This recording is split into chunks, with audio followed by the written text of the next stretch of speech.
Welcome to the Around the World series. Today, we will look at Ethiopia and how Ethiopian kids' lives are similar and different from kids' lives in the United States. Ethiopia is located on the Horn of Africa. The green on the flag represents the land. The yellow stands for peace and hope, and the red is symbolic of strength. Kids usually live with their parents and grandparents in large families.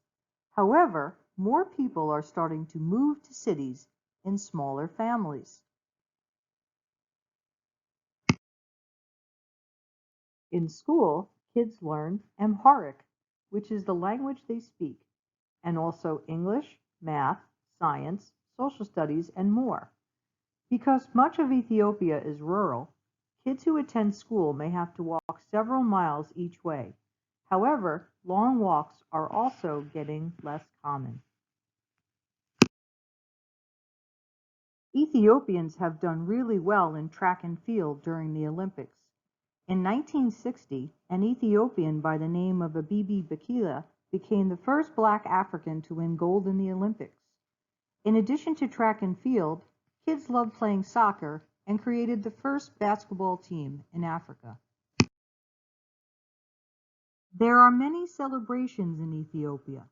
The largest may be a holiday called Timkat. They also celebrate New Year's, Christmas, and Easter. However, they celebrate on different days of the year because they follow a different calendar that has 13 months instead of 12.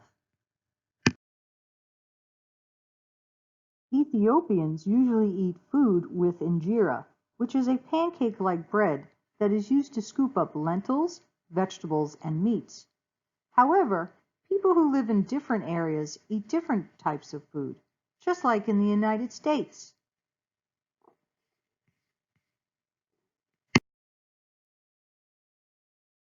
There are cities in Ethiopia, like the capital Addis Ababa, and there are also many rural areas. The area used to be called Abyssinia, and the land of Ethiopia was the setting of powerful ancient kingdoms. There have been people living there for thousands of years. Today, Ethiopians make up the largest share of immigrants in Washington, D.C. There are more than 30,000 Ethiopian Americans that live in D.C. Most of this started when a lot of students immigrated to the United States in the 1950s and 60s. Now it's time for an activity. Pretend pen pals. If you could write a letter to someone living in Ethiopia who is your age, what would you ask them? Would you want to know more about their family, their school, their sports, their foods, their celebrations, their cities and rural areas, something else? Write them a letter. If you are still curious, try to look up your questions online.